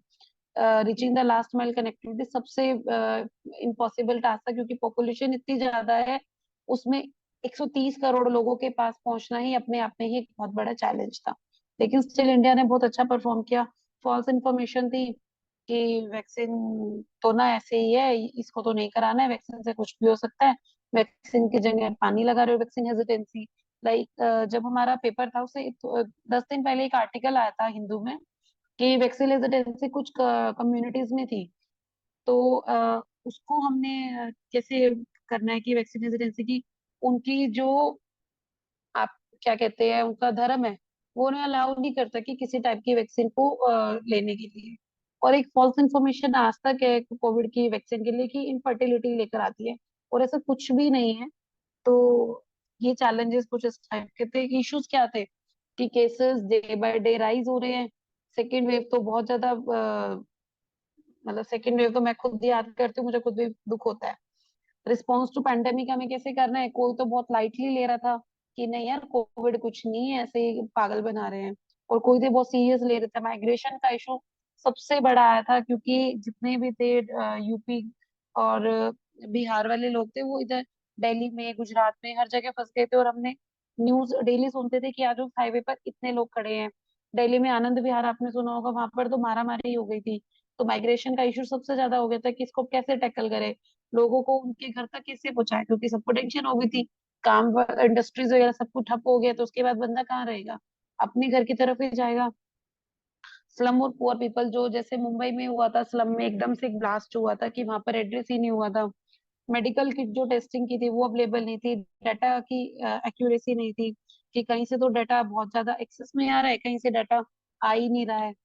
और न्यू स्ट्रेन आ रही थी, म्यूटेशन डे बाय डे हो रहा था। आज कोविड की ये स्ट्रेन आ गई है, और unavailability of oxygen cylinder, oxygen की मारामारी हो रही थी। बेड्स अवेलेबल नहीं थे, फूड ग्रेन्स का इशू था। और ओल्ड एज के लिए सबसे ज्यादा प्रॉब्लम थी कि उनकी केयर कौन करेगा अगर इनकेस वो पॉजिटिव हो जाते हैं। कनेक्टिविटी का सबसे बड़ा इशू हो गया था, क्योंकि एक टाइम पे रेल भी बंद हो गई थी। अगर इंडियन रेलवे भी बंद हो जाती है तो ये सोचो कि इंडिया के एक पार्ट से दूसरे पार्ट में आप कैसे जाओगे। लेकिन समाव बाद में कुछ चीजें स्टार्ट हो गई थी, लेकिन स्टार्टिंग में हमें बहुत प्रॉब्लम आई थी। वुमेन का बहुत बड़ा इशू हुआ था उस टाइम पे। एक डाटा आया था कि सबसे ज्यादा जो डोमेस्टिक वायलेंस हुई है ना, कोविड के टाइम पे वुमेन को बहुत ज्यादा हुई है, क्योंकि घर में रहते थे और जितनी भी फ्रस्ट्रेशन थी वो सब वुमेन पर निकलती थी। तो डोमेस्टिक वायलेंस वाले केसेस जहां तक मुझे याद है 3 टाइम्स राइज हुए थे। स्टूडेंट के साथ, चिल्ड्रन के साथ हुआ था कि स्कूल बंद हो गए तो उनकी स्टडी बहुत इफेक्ट हो गई थी। अगर अभी आप इस बार वाली जनरेशन देखोगे ना, जो कोविड के टाइम पे हुआ है, बच्चे बिगड़ गए। मेरे घर में 2 बच्चे हैं और दोनों बिगड़ चुके हैं बिल्कुल। उनका हमने देखा था कि उनके नॉलेज लेवल में कितना डिफरेंस आया है। जो उनकी एज में हमें नॉलेज होती थी, वो नॉलेज नहीं थी। अच्छा, अगर आपको इसमें इश्यूज में आएगा कि हम क्या क्या डायमेंशंस डालेंगे, इसको आपको अपने खुद को लेकर सोचना है कि आपके पर्सनल लेवल पर और फैमिली लेवल पर आपके कौन कौन है और किसको क्या क्या इशू आया था। तो उस तरीके से आप जो है ना यहाँ पे क्वेश्चन को एड्रेस कर सकते हो। उसके बाद फिर आपको पॉलिसीज डालनी है। जैसे अगर आप इसको ब्रेक करना चाहो उस टाइम पे, अगर आपको टाइम परमिट करता है, तो इकोनॉमिकली कैसे हुआ, पॉलिटिकली क्या किया, ये क्या किया, ओल्ड एज के सोशली क्या किया, एनवायरमेंटल के लिए क्या किया, सबके लिए आप डाल सकते हो। अदरवाइज इसको पॉइंट्स में ले जाओ। फिजिकल स्टिमुलस दिया था गवर्नमेंट ने, आत्मनिर्भर भारत लेकर आए थे, और वैक्सीनेशन को इंक्रीज किया था, कोविन ऐप लेकर आए थे, रेगुलर चेकअप कर रहे थे कि मॉनिटरिंग हो जाए। ऑनलाइन क्लासेस को डिजिटल मार्केट, जो डिजिटल एजुकेशन आई थी, काफी सारे इनिशिएटिव आए थे, इसमें आप स्कीम्स के नाम डाल सकते हो। कोऑपरेटिव फेडरलिज्म आया था, क्योंकि उस टाइम पे स्टेट, यूनियन और लोकल बॉडीज ने मिलकर काम किया था। तो उस टाइम पे बहुत प्यारा एग्जाम्पल, अगर आगे आपके पास कोऑपरेटिव फेडरलिज्म का अगर क्वेश्चन आता है, उसमें कोविड का एग्जाम्पल डाल सकते हो। लोकल कम्युनिटी ने बहुत अच्छा पार्टिसिपेशन किया था, कि सब एक दूसरे को ना प्रोवाइड कर रहे थे कि खाने के लिए, हाँ अगर आपके पास नहीं है फूड आइटम, शेयरिंग वाला जो नेचर इंडियन कल्चर का है, वो उस टाइम पे काफी हाईलाइट हुआ था। कंक्लूजन में आपको इंडिया की तारीफ करनी है कि इंडिया ने बहुत अच्छा परफॉर्म किया था, being the second largest populace country, और द तो उसने क्या किया था, इंडिया ने बहुत अच्छे से इशू को टैकल किया था। इनफैक्ट इंडिया ने अपने डोमेस्टिक ही नहीं, फॉरेन में भी किया था। जैसे भी किसी ने बताया था कि फॉरेन हमने भेजी थी वैक्सीन, मैंने उसको कंक्लूजन में डाला था कि वैक्सीन मैत्री हुआ था। और उसके बाद और कई सारे एक इसमें एक क्वेश्चन और डालना है स्टेप्स में, आपको एक आंसर और डालना है। जितने भी हमारे इंडियन से फॉरेन में फंसे हुए थे, उनके लिए भी इंडिया ने एक ऑपरेशन चलाया था, और उसके अंडर जो वहां से इवैक्यूएशन की थी, अपने सिटीजन्स को वापस इंडिया लेकर आया था, जो इंडिया ने बहुत अच्छा काम किया था। अदरवाइज कोई ऐसा नहीं करता है। और जो फॉरेनर्स यहाँ फंसे हुए थे, इंडिया ने उनको भी फैसिलिटी प्रोवाइड की थी। तो कंक्लूजन में ये डाल देना कि इंडिया ने ये सब किया था, और इंडिया ने अपनी सॉफ्ट पावर को, और इंडिया ने अपने कल्चर को, जो कल्चर हमारा है शेयरिंग वाला, उसको डेमोन्स्ट्रेट किया था, और as a big brother all over world में भी वर्क किया था, और इंडिया ने अपने सिटीजन्स को एक अपना पार्ट मानकर उसकी केयर की। Any doubts here? Excuse me, ma'am. Hello. Yes. हाँ जी. हाँ जी ma'am. Ma'am, can you please explain the difference between issues and challenges? मुझे बहुत इंटरचेंजेबली मतलब आई यूज दीज टर्म्स, तो अगर कुछ क्लियर आप डिफरेंस बता सकते हैं. देखो, चैलेंजेस बेसिकली क्या होता है, आपको आप अपनी पर्सनल लाइफ में अगर आप देखते हो, नॉर्मली आप रूटीन में देखते हो आपके आगे क्या चैलेंज आता है कि मुझे क्लाइमेट को चैलेंज कर, क्लाइमेट जो है मेरा चैलेंज क्या है कि मुझे घर से बाहर निकलना है. इशू क्या है उसके पीछे कि बाहर बारिश हो रही है, जैसे अभी एट प्रेजेंट क्या है, मेरे सामने चैलेंज है कि मैं बारिश के उसमें कैसे ट्रेवल करूंगी, लेकिन इशू क्या है, बारिश. ऐसे ही अगर आपको क्या आता है, कभी भी आप बीमार हो जाते हो, कोई भी आपको दिक्कत आती है, आपको इशू, आपका इशू क्या है कि आपको बीमार हो, लेकिन उसके आगे आपको चैलेंज क्या है कि मैं इसे रिकवर कैसे करूंगी. बिल्कुल आप ये छोटे से एग्जांपल्स आपको करना है. जैसे इसमें माइग्रेशन था, माइग्रेशन इशू है कि माइग्रेशन हो रही है, लेकिन इसके लिए चैलेंज क्या है, लॉजिस्टिकल सपोर्ट नहीं है हमारे पास. हमारे पास केसेस राइज हो रहे हैं, ये हमारा इशू है, लेकिन उसके लिए चैलेंज क्या है कि इंफ्रास्ट्रक्चर ही नहीं है हमारे पास. उसके बाद वैक्सीनेशन जो है क्या कहते हैं, इशू है कि वैक्सीनेशन हमें, कि वैक्सीन अवेलेबल ही नहीं है, लेकिन उसके बाद चैलेंज क्या है, वैक्सीनेशन अवेलेबल होने के बाद भी वैक्सीनेशन की हेजिटेंसी है लोगों में. ठीक है. इशू क्या है कि पुअर पीपल है, लेकिन उस तक पहुंचना कैसे है वो एक चैलेंज है. You got my point. Yes ma'am, yes.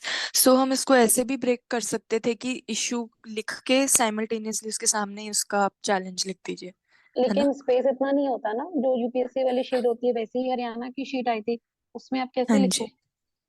अगर आप वो मैनेज कर सकते हो तो आप लिख सकते हो, लेकिन ये 6 पेजेस है, इसमें 40 मार्कर क्वेश्चन है, और चैलेंजेस एंड इश्यूज अलग अलग पूछे हुए हैं. तो आपको ओके सब मैम. कुछ you have to keep in mind कि आपको पेजेस भी फिल करने हैं. अगर आप ऐसे लिखोगे आपको 1.5 पेज ही फिल हो पाएगा. अगर ये ओके 6 मैम, मार्कर थैंक में यू. आता है तो आप ये वाली अप्रोच से जा सकते हो. परीक्षित, आपने अगर मेरी पहले वीडियो सुनी हो, मैंने यूपीएससी सिलेबस को जो था ना लर्न किया था, ये मैंने अपनी पहले कई वीडियोस में बताया है कि उससे मैं क्या करती थी कि यूपीएससी में, हाँ मेरा जीएस 1 आया है, जीएस 1 में मेरा हिस्ट्री है, सोसाइटी है और ज्योग्राफी है, तो मैं वहां से अपनी 3 डायमेंशन उठा लेती थी. और सोसाइटी से तो आपको बहुत सारी डायमेंशन मिल जाती है, वुमेन मिल गया सबसे मेन, चिल्ड्रन मिल गया, ट्रांसजेंडर मिल गया, SC ST मिल गया, ओल्ड एज पॉपुलेशन मिल गया, डिसेबल मिल गया. तो वहां से मैं अपने डायमेंशन उठाती थी. ऐसे सेकंड पेपर से IR से मैंने उठा ली, पॉलिटी से अपनी डायमेंशन उठाई, थर्ड पे फिर मैंने इकोनॉमी से अपनी डायमेंशन उठाई, साइंस एंड टेक से उठाई, और सिक्योरिटी इशू से उठाई. ऐसी फोर्थ पेपर से भाई एथिकल भी तो कुछ, एथिक्स भी तो कुछ होती है ना. तो इस तरीके से मैंने अपने डायमेंशंस को डेवलप किया है. तो आपने ये सारी एक्चुअली इंक्लूड करी थी आपने जो फिजिकल पेपर लिखा था 2022 में? हाँ मैं जी, ये क्योंकि नहीं कर मैंने ना पाया था यार और फिर भी प्रैक्टिस मेरा पेपर बहुत की कंप्लीट थी. नहीं हुआ था। मेरी ना एक्चुअली स्पीड बहुत ज्यादा है पेपर लिखने की. आप लोग बिलीव नहीं करोगे, मैंने अभी जो आपको ये फॉर्मेट दिया है ना, ये मैंने सिर्फ 40 मिनट्स में कंप्लीट किया है.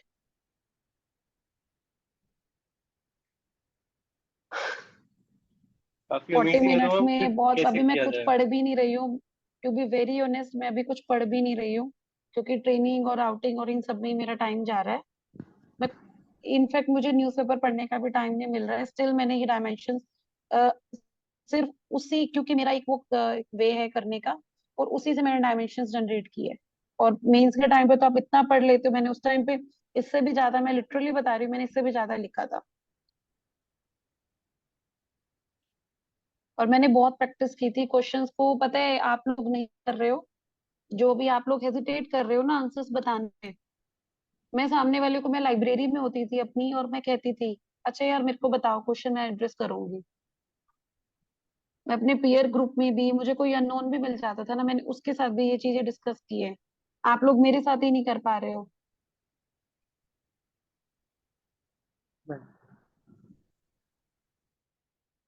और नॉलेज को शेयर करने से ना नॉलेज बढ़ती है. ये मैं ना क्या करती थी, मुझे कोई भी मिल जाता था, मैंने अपने मेन से पहले भी 4 दिन पहले भी ना कई लोगों को ना समझा रही थी कुछ हम लोग ग्रुप स्टडी करते थे, लाइब्रेरी में बैठकर भी वहां पर हम क्वेश्चन देते थे, उसको हम ब्रेक करते थे और लिखते थे।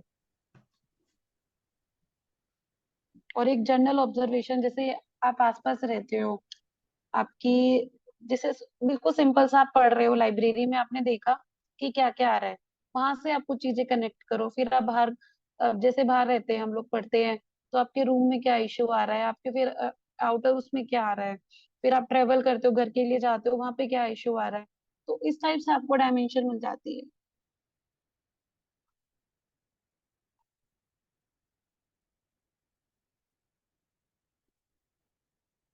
और ये तभी हो पाएगा, आप सभी प्रैक्टिस करोगे, प्लीज प्रैक्टिस करो और क्वेश्चन लिखो, क्योंकि अगर अभी नहीं लिखोगे ना, लिटरली बता रही हूँ, पेपर कंप्लीट नहीं हो पाएगा। स्पीड बना लो अपनी। मैं इतने क्वेश्चन लिखती थी, आप लोग बिलीव नहीं करोगे। फर्स्ट डे हिंदी का और जीएस का पेपर हुआ था ना, मेरे हाथ पर स्वेलिंग आ गई थी, और 2 दिन का टाइम मिल गया था हमें तो। आप लोगों को तो वो भी नहीं मिल रहा है, नेक्स्ट डे ही पेपर है। हम आप कोई बेंचमार्क बताएंगे? डेली आपका कितना एक होता है, कितने का आंसर लिखने चाहिए आइडियली, और कितने टेस्ट, यार कैसे एटलीस्ट स्पीड 5 तो इंप्रूव होगी? लिखो, टाइमर लगा के 5 तो लिखो। दैट वुड यार सफाइस। जैसे मेरा तो ना ये रहता था, मैं ना पूरा दिन लिखती थी, कुछ ना कुछ जरूर लिखती थी। मैं हिंदी पढ़ रही हूँ तो मैं मेरे हाथ, मेरी आदत है, अभी मैं आप लोगों से बात कर रही हूँ, मैं लिख रही हूँ कुछ ना कुछ। मेरी ये हैबिट है ऐसे। हिंदी लिखती थी तो मैं अगर जैसे विलोम शब्द पढ़ रही हूँ, उसको लिखती रहती थी, उससे मैंने अपनी हिंदी की राइटिंग इम्प्रूव की। डेली मैं मॉर्निंग में सबसे पहले ट्रांसलेशन करती थी हिंदी का, एक कुछ ना कुछ, या तो लेटर लिखती थी या फिर ऐसे लिखती थी, ऐसे इंग्लिश का करती थी कुछ ना। मैंने पैसेज तक प्रैक्टिस की है इंग्लिश के लिखने के लिए, 3 से 4 पैसेज लिखे हैं, जो यूजुअली कोई नहीं करता है। और ऑप्शनल मैंने अपना पूरा क्वेश्चन आंसर के फॉर्मेट में 2 से 3 बार लिखा है उसे। पहले एक लिखती थी, फिर मुझे लगता था, दोबारा रिवीजन की, नहीं यार ये कुछ अच्छा सा नहीं लग रहा, दोबारा उसको लिख देती थी। ऐसे ही मैं जीएस में करती थी। तो मैंने लिखने पर बहुत फोकस किया है कि 2 महीने जो थे ना, 2 महीने मैंने अपने अपने पेन को नहीं रोका।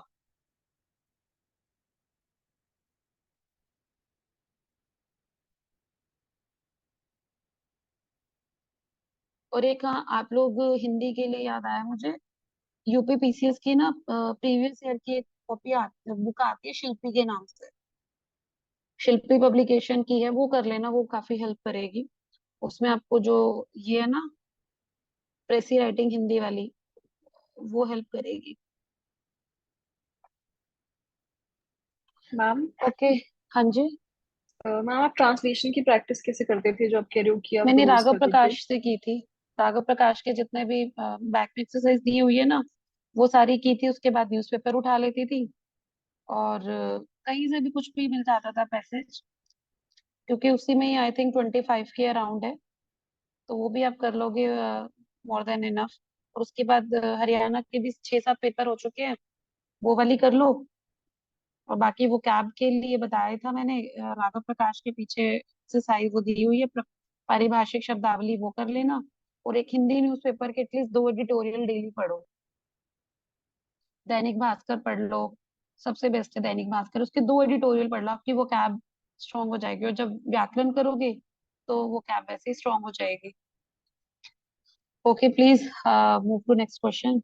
Discuss the challenges associated with the climate change negotiation and assess the conflicting perspective between developed and developing countries experienced at the Glasgow during COP26. Anyone, please?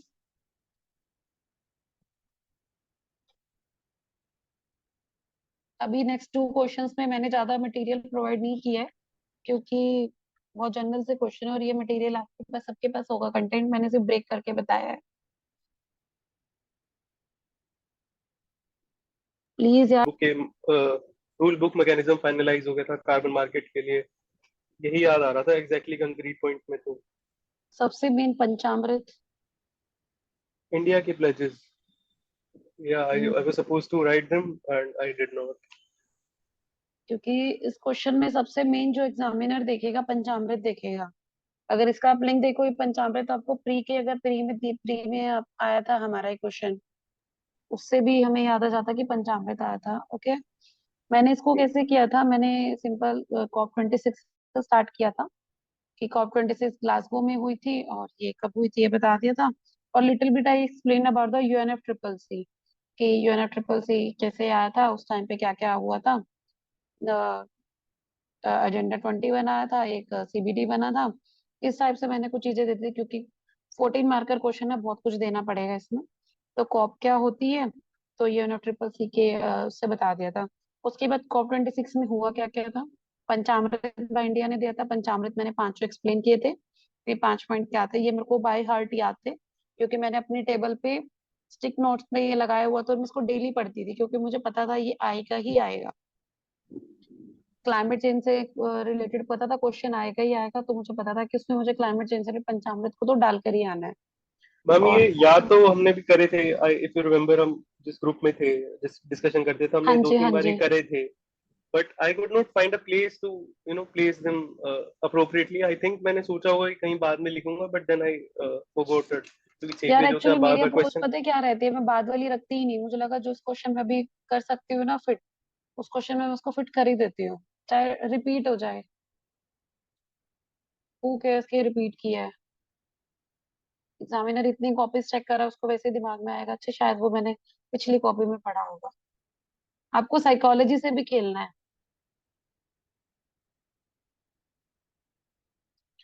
उसके बाद कोल कंजप्शन को रिड्यूस किया था, डिफोरेस्टेशन को and करने का बोला था, मीथेन एमिशन को रिड्यूस करना था, और एक इंडिया का इनिशिएटिव आया था इंफ्रास्ट्रक्चर फॉर आइलैंड स्टेट्स, ये CDRI का पार्ट है। तो इंडिया ने काफी अच्छा इनिशिएटिव लिया था। सबसे मेन आपको इंडिया के पॉइंट्स तो यहाँ पर बताने ही है।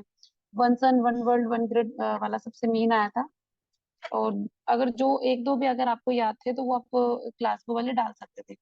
चैलेंजेस में मैंने क्या किया था, उससे थोड़े दिन पहले ही आई थिंक 2021 में वो आई थी IPCC की 6th असेसमेंट रिपोर्ट आई थी। तो उसके पॉइंट्स मैंने लर्न किए थे, और उनको मैंने चैलेंजेस बना के डेवलप्ड और डेवलपिंग के लिए डाले थे। कि लाइक डेवलप्ड के लिए क्या है कि वो अपने पीक पर पहुंच चुके हैं कार्बन एमिशन के, लेकिन वो अब इसको रिड्यूस करना, उनको रिड्यूस करना है, तो उनका ये इशू है। वो और राइज करना, डेवलपिंग के लिए क्या है कि वो अभी तक पीक पर ही नहीं पहुंचे हैं, तो वो ये कह रहे हैं कि हमें compensation they develop countries. Develop countries का आपको माइंड में रखने की, जैसे US हो गया, जापान हो गया, आपको इस टाइप की कंट्रीज जो अपने माइंड में, डेवलपिंग आप इंडिया का एग्जाम्पल लो कि यहाँ हमारे पास ये भी बड़ी प्रॉब्लम है। डेवलप्ड कंट्रीज क्या कर रही है, और ज्यादा टेक्नोलॉजीज उनके पास है, डेवलपिंग के पास फंड्स भी नहीं है, टेक्नोलॉजी भी नहीं है।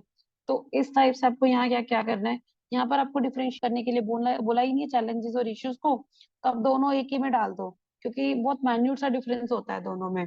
तो एक में मैंने एक्सप्लेन कर दिया डेवलप्ड कंट्रीज के 1.5 पेजेस में कि क्या क्या इश्यूज थे, 1.5 में मैंने डेवलपिंग के लिए डाल दिए थे। और कुछ इसको ऐसे करना कि आप इसको कंट्रीज के नेम से रिलेट कर सको, कि क्योंकि जैसे स्मॉल स्टेट्स है उनके अलग ही है कि वो सबमर्ज हो रही है, सी लेवल राइज हो रहा है। और आपको एग्जैक्ट डाटा नहीं याद है कि सी लेवल अब राइज हो सकता है 1.5 से 2 से डिग्री सेल्सियस, अगर इतना बढ़ता है ये हो जाएगा। फिशिंग कम्युनिटी जो भी जितनी भी मेराइन वो है, मेराइन टेरिटरीज है, उनको काफी नुकसान हो जाएगा। तो इस टाइप से आपको इसको क्वेश्चन को रिलेट करें, क्योंकि बहुत जनरल सा क्वेश्चन है, इसमें कंटेंट सबका अपना अपना रहेगा और ये कंटेंट सब जगह मिल जाएगा। और कंक्लूजन में मैंने डाला था कि क्लाइमेट जो है हमारी नेचर मदर अर्थ हो गई है, तो हमें इसको प्रोटेक्ट करना पड़ेगा। और अगर इसके लिए अगर अभी हमने स्टेप नहीं लिए, तो जो हमारी ह्यूमन कम्युनिटी है, जो हमें ह्यूमन मिला है, ये जो है ना हमारा बहुत जल्दी एंड हो जाएगा। और जैसे जैसे इवोल्यूशन हो रहा है, हम ठीक है राइज कर रहे हैं, लेकिन दैट डजंट मीन कि हम अपनी मदर को नुकसान पहुंचाएं। तो एक्शन जो है अभी नीड ऑफ द आवर है, और कुछ इस टाइप से हमें करना है। और अगर कुछ आपको स्लोगन याद है कि लाइक सेव द वाटर, मैंने डाला था save the nature as it is a mother, kind of इस टाइप से डाला था।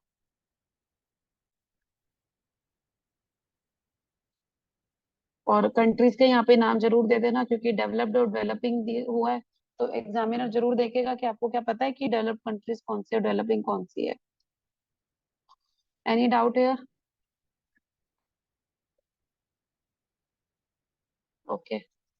नेक्स्ट क्वेश्चन इज, जो नेक्स्ट क्वेश्चन है, अगर किसी ने यूपीएससी के प्रीवियस ईयर किए हो ना, तो ये 2016-17 में ऐसे ही कुछ आया हुआ है ये क्वेश्चन। मैंने लिखा हुआ था ये क्वेश्चन, तो मैंने एज इट इज वहां से मटेरियल उठा के उसको इलेबोरेट करके, क्योंकि वो 7 मार्कर में पूछा हुआ था, 6 और 7 मार्कर ऐसे ही कुछ, मैंने उसको इलेबोरेट करके एज इट इज लिखा था इसको। The parliamentary system of executive vests many power in the legislature for controlling the executive. Elucidate, mind the keyword.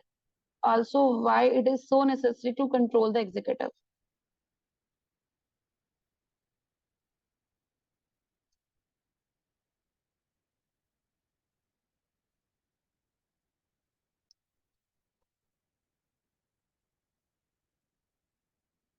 Neeraj, please आप बताओ।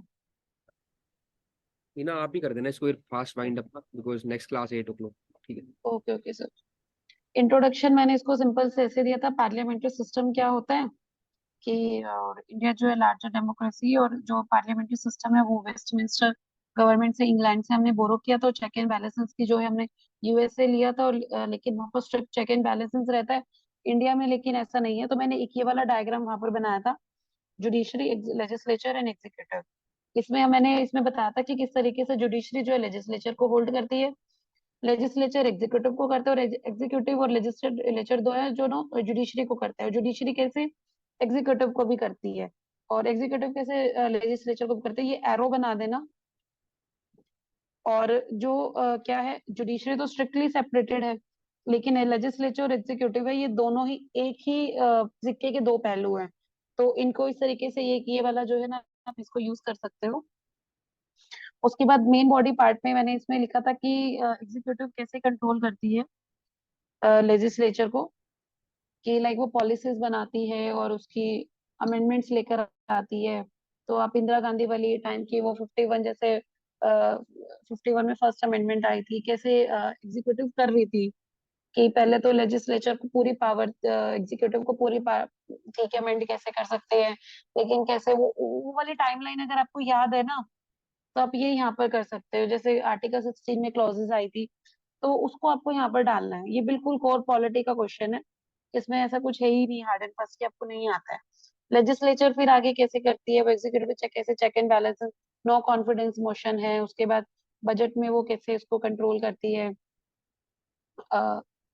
एडजर्नमेंट मोशन कैसे लेकर आती है, जीरो मोशन, और काफी सारे क्या कहते हैं रिजोल्यूशंस आते हैं। तो उन चीजों को आपको यहाँ पे डालना है।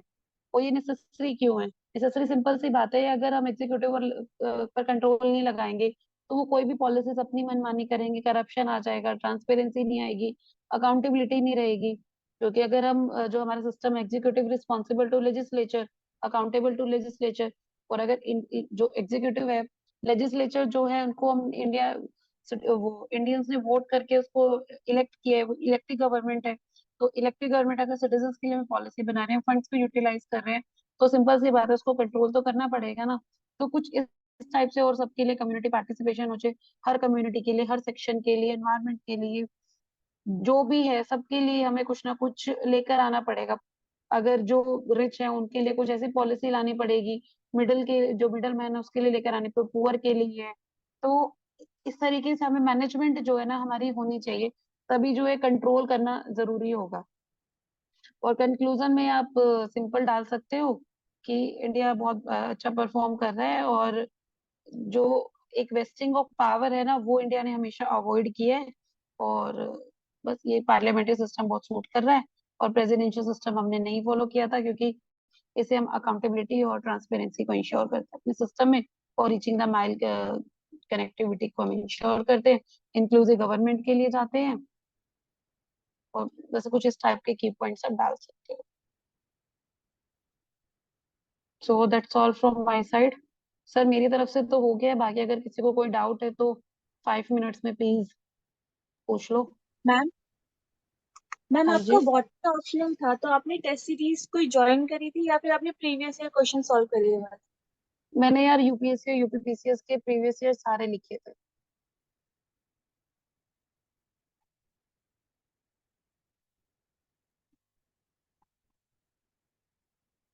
मैंने कोई टेस्ट सीरीज नहीं की, बस हाँ मैंने वही किया था।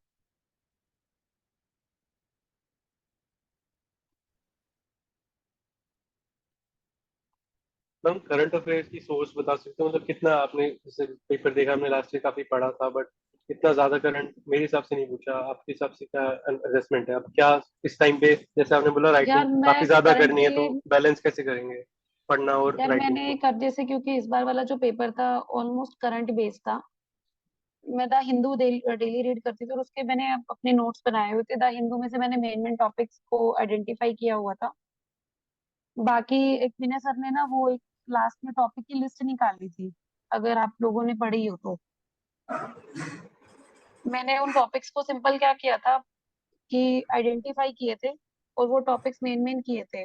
और उसके बाद मैंने मेन से 65 भी किया था। मेन से 65 मैं लेटेस्ट वाली नहीं कर पाई थी, मैंने लास्ट वाली ही की थी, क्योंकि मैंने वो पहले की हुई थी, बस उसी को रिवाइज किया। तो जो अभी लेटेस्ट आई थी उसमें से कर दे। सर टॉपिक की लिस्ट निकालोगे आपने, जैसे लास्ट टाइम निकाल ली थी, हाँ हाँ, क्योंकि मैं वो बहुत हेल्प इस बार करती तो है। बल्कि मैंने हेल्प तुम्हारे टाइम में इतना किया नहीं था, इस बार तो मेरे एफर्ट और ज्यादा हो गए, बल्कि इन द सेंस पिछली बार तो मैंने टॉपिक टॉपिक दे दिए थे। इस बार तो मेरी रट्टा मार फॉर जो मेन सारी है ना, उसमें जैसे आप ये बता रहे हो कि मेरे पास आपके पास 5 पॉइंट थे, वो सेट करते हैं, ये हमेशा काम करती है बच्चों के लिए।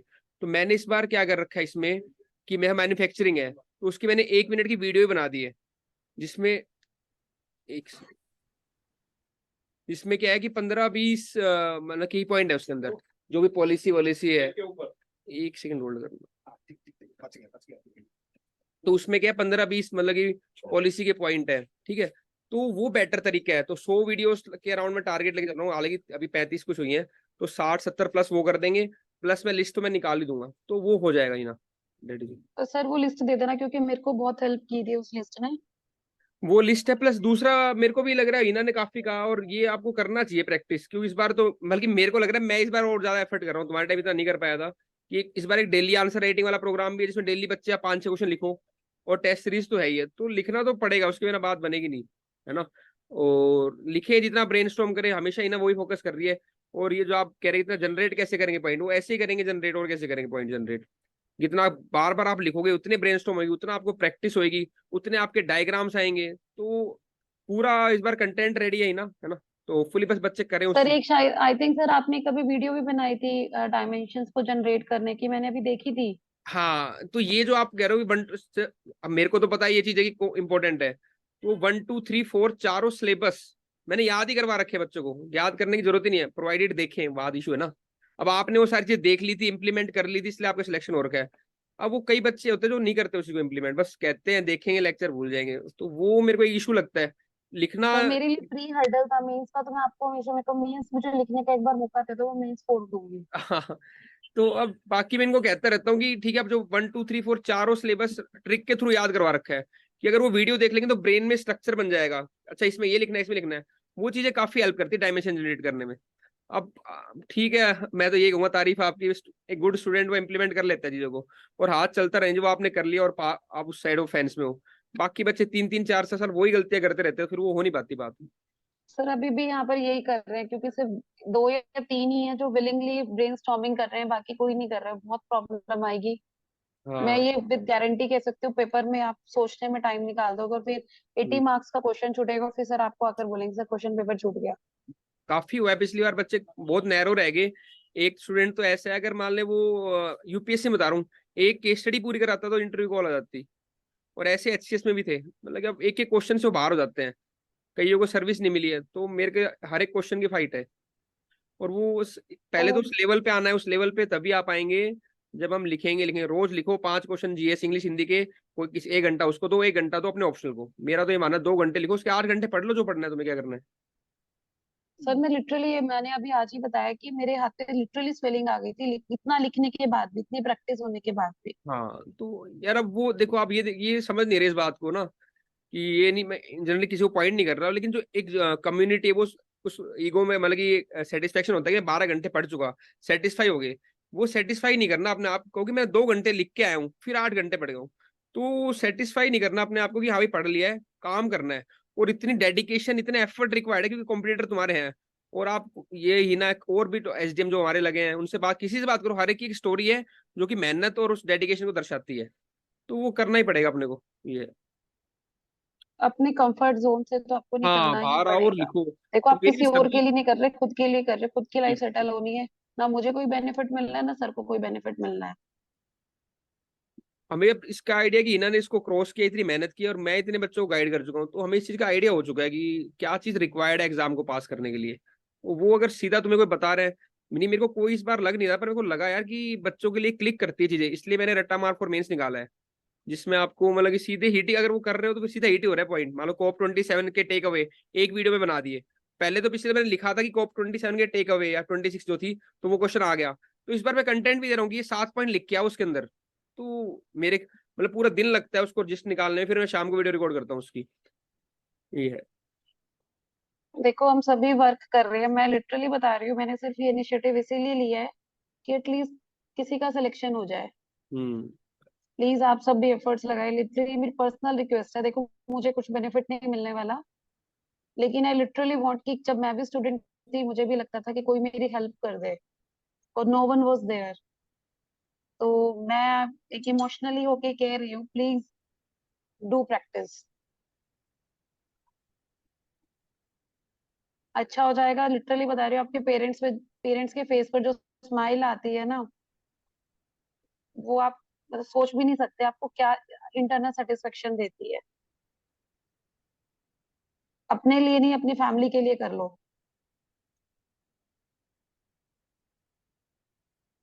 Okay, thank you sir. Thank you इना।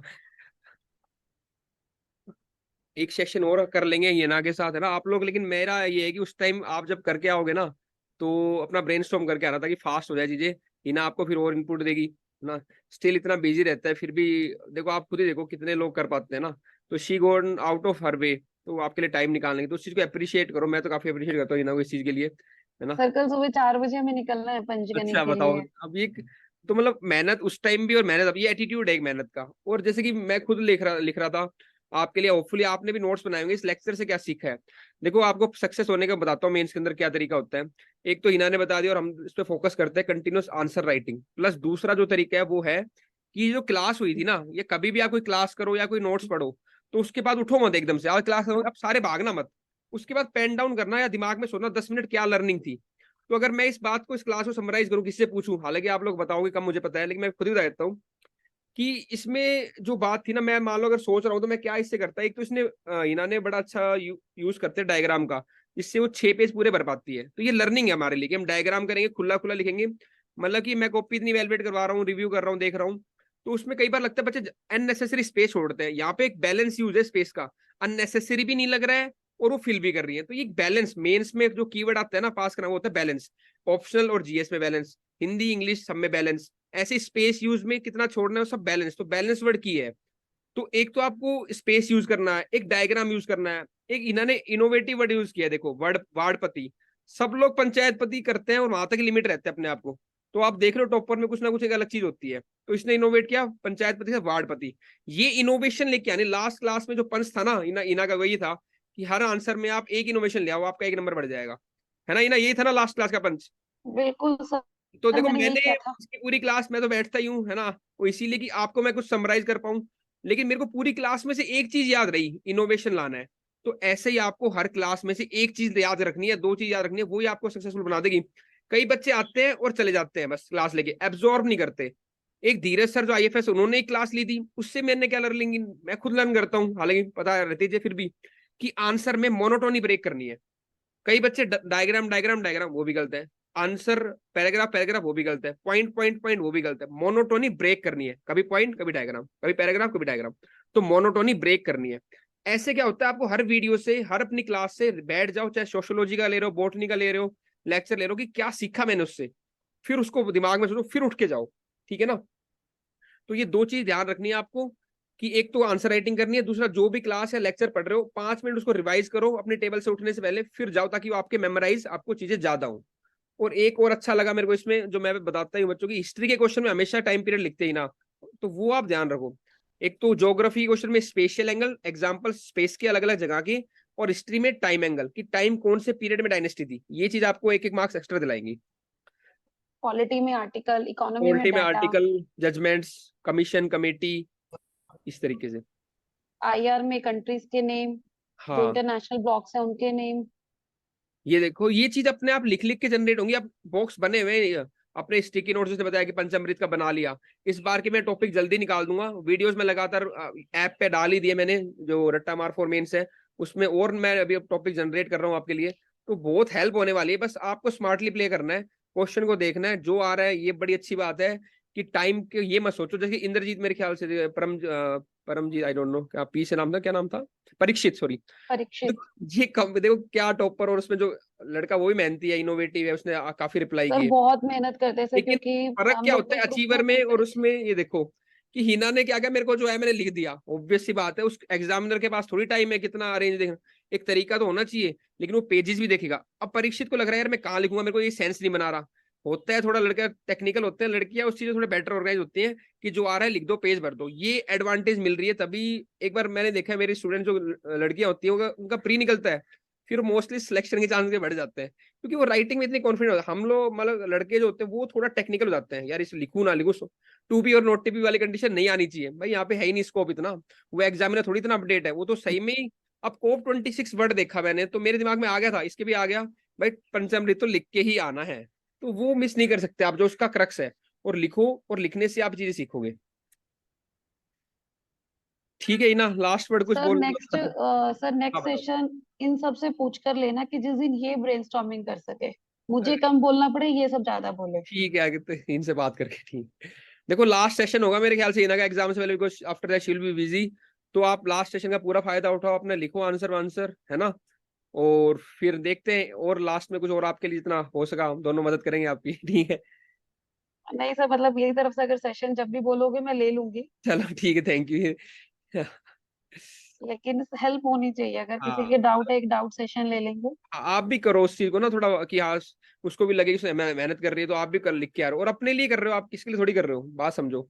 मुझे ये अच्छा लगता है, मेरा स्टूडेंट अगर पास हो जाता है तो यार बड़ा अच्छा लगता है, वही ना पास है तो मेरे को अपने आप में बड़ा कॉन्फिडेंट लगता है कि मेरी कोई स्ट्रेटेजी जिसने फॉलो की वो पास होगी, है ना? या आप में से कोई पास होगा, तो मुझे इसलिए एफर्ट करना अच्छा लगता है, या मैं इसलिए वो टॉपिक बना रहा हूँ कि अपने स्टूडेंट